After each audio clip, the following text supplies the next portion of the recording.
이 시간 하나님께서 우리에게 주시는 말씀은 구약성경 신명기 29장 18절과 19절의 말씀입니다. 신명기 29장 18절과 19절의 말씀입니다.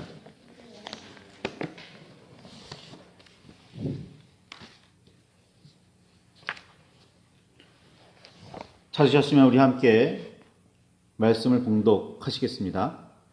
너희 중에 남자나 여자나 가족이나 지파나 오늘 그 마음이 우리 하나님 여호와를 떠나서 그 모든 민족의 신들에게 가서 섬길까 염려하며 독초와 쑥의 뿌리가 너희 중에 생겨서 이 저주의 말을 듣고도 심중에 스스로 복을 빌어 이르기를 내가 내 마음을 완악하여 젖은 것과 마른 것이 멸망할지라도 내게는 평안이 있으리라 할까 함이라.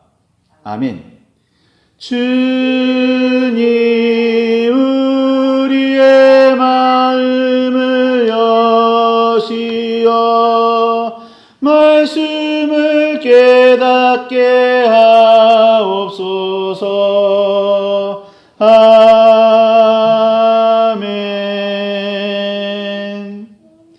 주님의 그 크신 사랑과 은혜가 저와 여러분 안에 가득하기를 소망합니다. 하나님의 말씀을 전하는 선지자 혹은 예언자, 선견자라고 기록되어 있기도 하죠. 대언자라고도 말하기도 합니다. 이런 선지자들이 서로 다른 선포를 하는 경우가 성경에 기록되어 있습니다.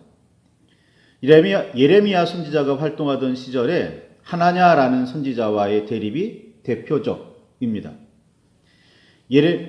유다의 여호야김 왕 때부터 하나님의 말씀대로 줄과 멍에를 만들어 목에 걸고 다니던 예레미야는 여호야긴 왕을 거쳐 시드기야 왕이 통치할 때까지도 이상한 모습으로 하나님의 말씀을 전합니다.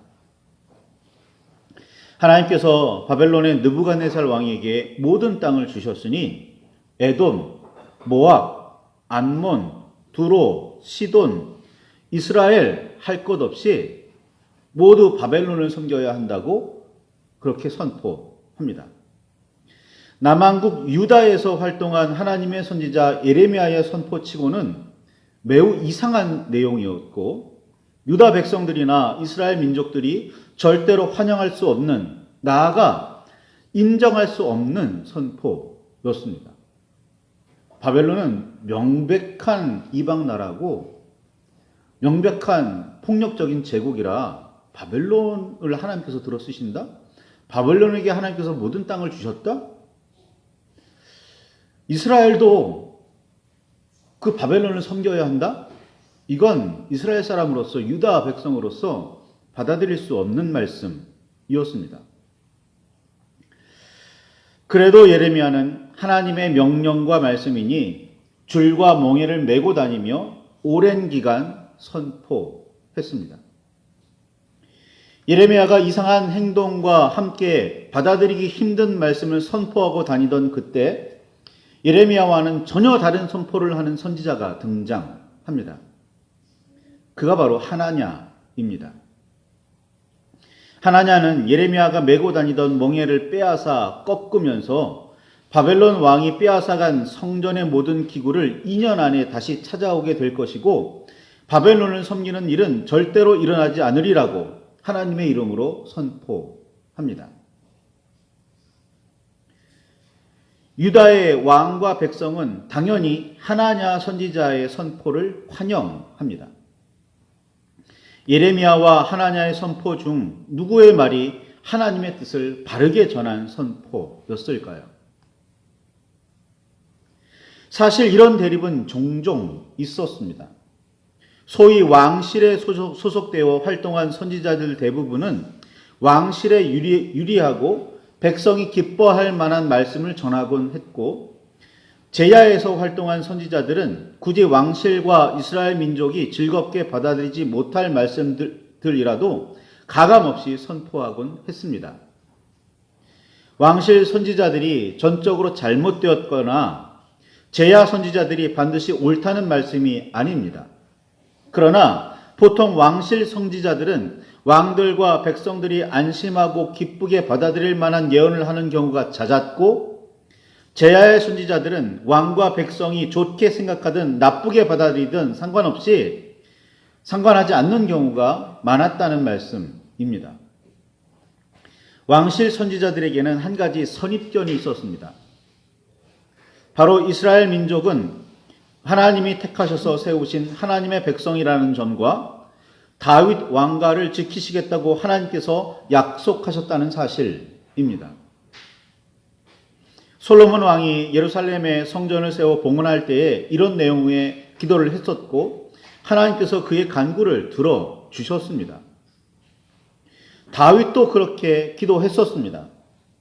이런 분명한 근거를 가지고 이후 왕실에 가까운 선지자들은 하나님께서 다윗의 왕가를 영원하게 하시리라는 확실한 믿음으로 선포했고, 따라서 하나냐도 아무리 힘들고 어려워도 하나님께서는 다윗의 왕가를 잇고 있는 유다를 반드시 지키시고 보호하시리라 선포했습니다.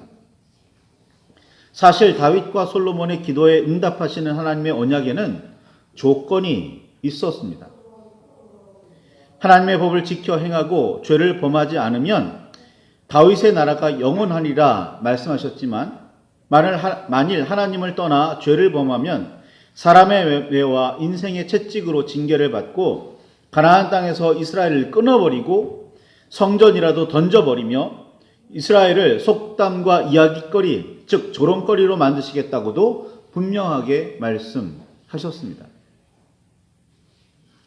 왕실 선지자들은 많은 경우 상황이 어떻든, 왕들과 백성들의 행실이 어떻든 무조건 다윗 왕가와 이스라엘 민족은 하나님께서 지키시리니 안전하다고 선포했었다면, 제야 선지자들은 정말로 하나님의 뜻을 바르게 받들어 선을 행하며 정의와 공의의 삶을 살고 있느냐를 늘 물었고 확인하게 했습니다.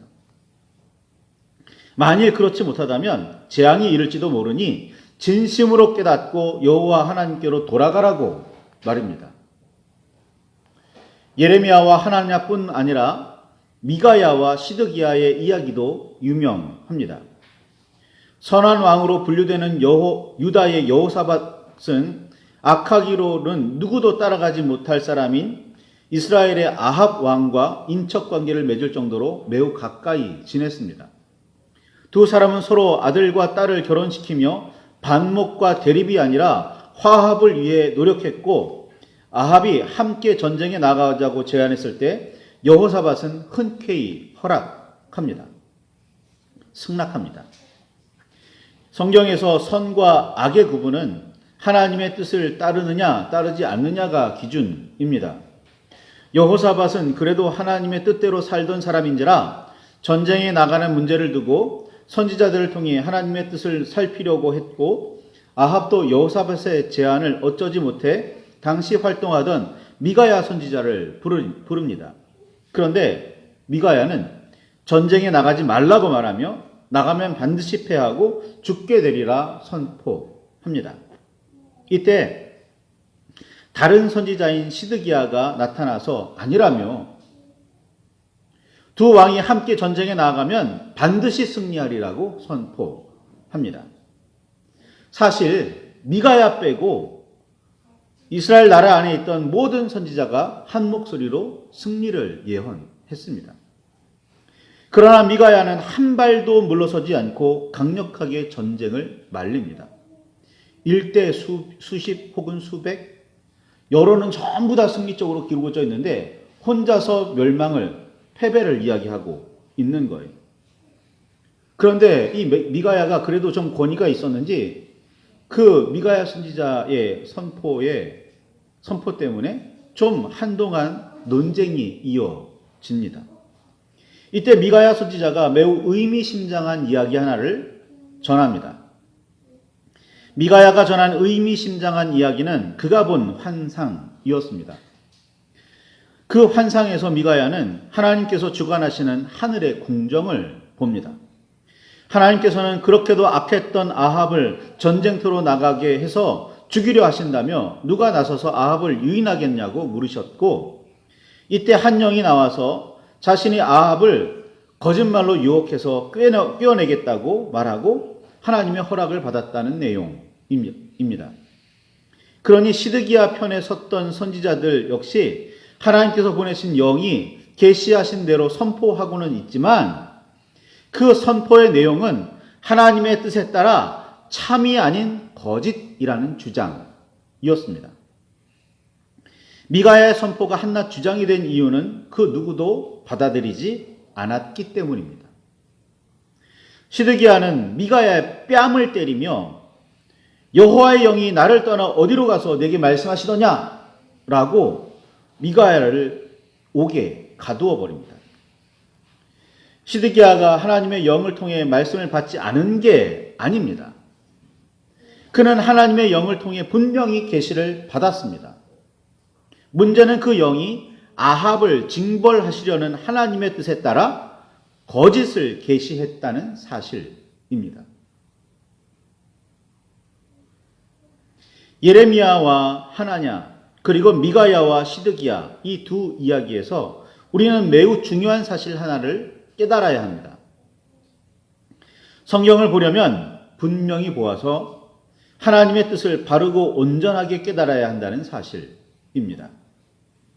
영적인 계시를 받았다고 우쭐댈 일이 아니라 그 계시가 성경을 통해 밝혀진 하나님의 뜻과 같은지 반드시 살펴야 합니다. 분명히 성경에 근거가 있다고는 하지만 한두 가지 본문을 가지고 확대 해석하는 사람이나 단체를 경계해야 합니다. 흔히 이단이나 사이비들이 이런 방식으로 논리를 펴기에 더욱 조심해야 합니다. 검증된 신학교에서 제대로 공부했다고 해도 마찬가지입니다. 논리라고 말하는 이유는 분명한 근거가 있고 이치에 맞으며 타당한 규범과 기준을 제시하는 듯 보이기 때문입니다. 그냥 쉽게 말하면 그럴듯해 보인다는 말입니다. 그럴듯해 보이지 않는데 이단과 사이비의 논리에 넘어간다면 우리의 판단력 자체가 문제이지만 대부분 매우 그럴듯하게 들립니다. 그럴듯해 보이기는 하는데 그 주장이 참인지 거짓인지를 어떻게 알 수 있을까요? 어떻게 판단할 수 있을까요? 그렇게 하려면 우리가 직접 성도 개인이 모두 직접 성경을 읽고 묵상하며 깊게 공부해야 합니다. 그렇게 하고 계십니까? 그렇게 시도해 보신 분들 중에 대부분이 성경이 매우 어렵다고들 하는데 이는 많이 읽지 않았고 꼼꼼하게 읽지 않았기 때문인 경우가 대부분입니다. 읽고 싶은 부분 혹은 익숙한 부분만 읽고 묵상하기 때문이기도 합니다. 요단강만 건너면 가나안으로 들어갈 수 있는 모압 평지에 모인 이스라엘 백성에게 모세는 신명기 29장 18절에서 21절까지의 말씀에 이렇게 말합니다. 너희 중에 남자나 여자나 가족이나 집하나 오늘 그 마음이 우리 하나님 여호와를 떠나서 그 모든 민족의 친들에게 가서 섬길까 염려하며 독초와 쑥의 뿌리가 너희 중에 생겨서 이 저주의 말을 듣고도 심중에 스스로 복을 빌어 이르기를 내가 내 마음이 완악하여 젖은 것과 마른 것이 멸망할지라도 내게는 평안이 있으리라 할까 함이라. 여호와는 이런 자를 사하지 않으실 뿐 아니라 그 위에 여호와의 분노와 질투의 불을 부으시며 또 이 책에 기록된 모든 저주를 그에게 더하실 것이라. 여호와께서 그의 이름을 천하에서 지워버리시되 여호와께서 곧 이스라엘 모든 지파 중에서 그를 구별하시고 이 율법책에 기록된 모든 언약의 저주대로 그에게 화를 더하시리라 라고 선포합니다. 성경에서 하나님께서는 복만 약속하지 않으셨습니다. 하나님의 명령과 규례대로 행하지 않으면 저주를 받으리라고도 말씀하셨습니다. 그러나 우리 인간은 언제나 저주보다 복에 더 많은 관심을 보여왔고 모든 면에서 긍정적으로 생각하려는 경향이 있습니다. 어떤 경우에 저주가 임하는지는 잘 모르면서 뭔가 일이 잘못되어 어려워지거나 피해당했다 싶으면 원망부터 합니다. 누구를 원망하죠? 하나님을 원망하는 거죠. 하나님께서 아버지이시고 예수 그리스도께서 우리를 형제라고 부르셨으며 성령의 인도하신 대로 살고 있다고 말하면서도 우리는 보통 복에만 관심을 둡니다. 어떻게 해야 거짓 없이 하나님을 아버지로 모실 수 있는지, 예수 그리스도께서 우리를 형제라고 부르신 이유가 무엇인지 알려고 하지도 않고 성령의 인도하신 대로 살지도 않으면서 우리는 복을 받으려고만 하고 누리려고만 합니다. 예수님께서 마태복음 6장 33절에 이렇게 말씀하십니다. 너희는 먼저 그의 나라와 그의 의를 구하라. 그리하면 이 모든 것을 너희에게 더하시리라. 이 말씀은 잘 알려져 있고 우리도 익숙하게 압니다. 그렇지만 먼저 행해야 할 일과 굳이 하지 않아도 되는 일이 무엇인지를 깨달으려고 하지는 않았습니다. 이 말씀의 다음 절이죠. 마태복음 6장 44절에 그러므로 내일을 위하여 염려하지 말라. 내일 일은 내일 염려할 것이요 한 날의 괴로움은 그날로 족하니라 라는 말씀이 있기는 하지만 그 뜻이 무엇인지는 묵상하려고 하지 않는 경향이 많습니다. 우리가 하나님의 나라와 의를 구하고 있다면 내일 일을 염려할 이유가 없다는 말씀이고, 따라서 우리가 지금 하나님의 나라와 의를 구하고 있는지를 살펴야 한다는 말씀이지만, 이런 뜻에 귀를 기울이려고 하지도 않았고 깨달았다고 해도 행하는 경우는 거의 없어 보입니다.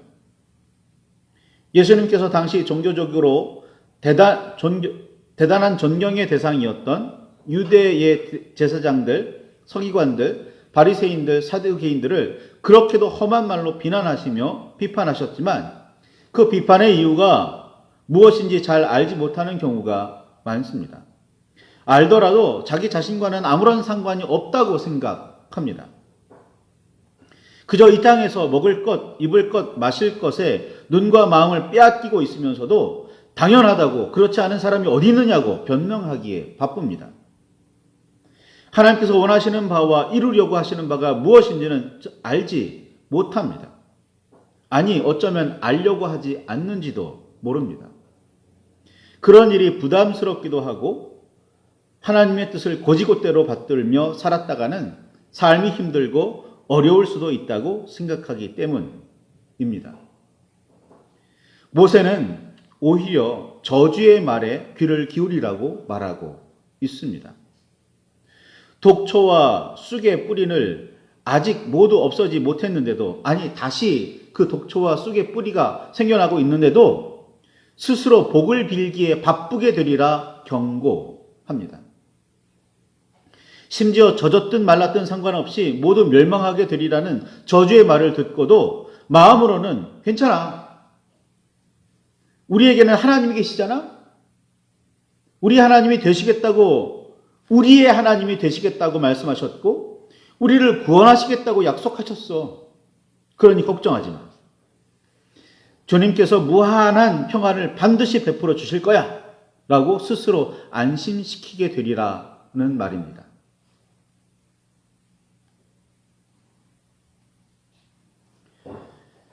단지 주님의 손만 놓지 마. 혹시 우리가 주님의 손을 놓더라도 아버지이신 하나님은 우리의 손을 절대로 놓지 않으실 거야 라고 위안하기도 합니다. 다시 말씀드리지만 자신이 먼저 하나님의 나라와 의를 구하며 하나님의 뜻을 이루려고 분투하고 있는지는 전혀 염두에도 두지 않으면서 말입니다. 하나님의 시선이 어디를 향하고 있는지 정말로 알고 계십니까? 하나님께서 오늘 나에게 명하시는 말씀이 무엇인지 분명하게 알고 계십니까? 하나님의 뜻이 무엇인지 참으로 깨달으셨습니까?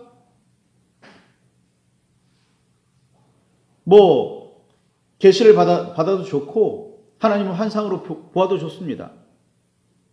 성경으로 검증 받으셨습니까? 성경의 일부 한 구절이 아니라 성경 전체를 놓고 보았을 때 그 뜻이 상통하고 있습니까? 이 문제를 살펴보셨습니까?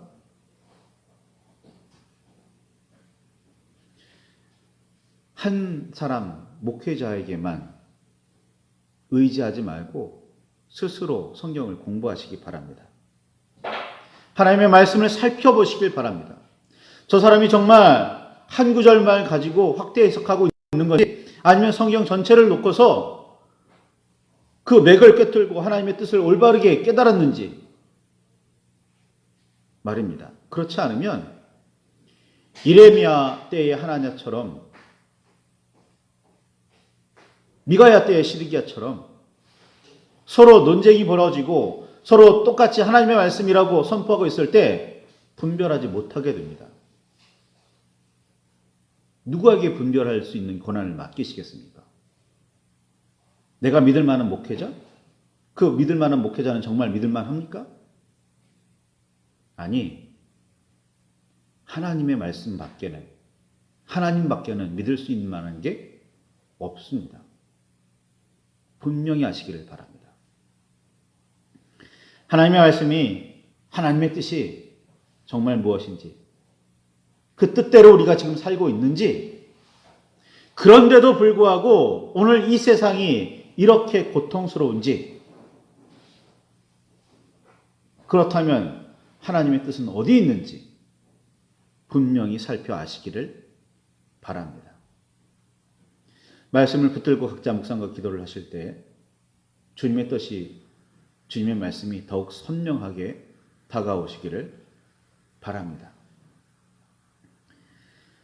말씀을 붙들고 우리 함께 묵상과 기도를 하시겠습니다.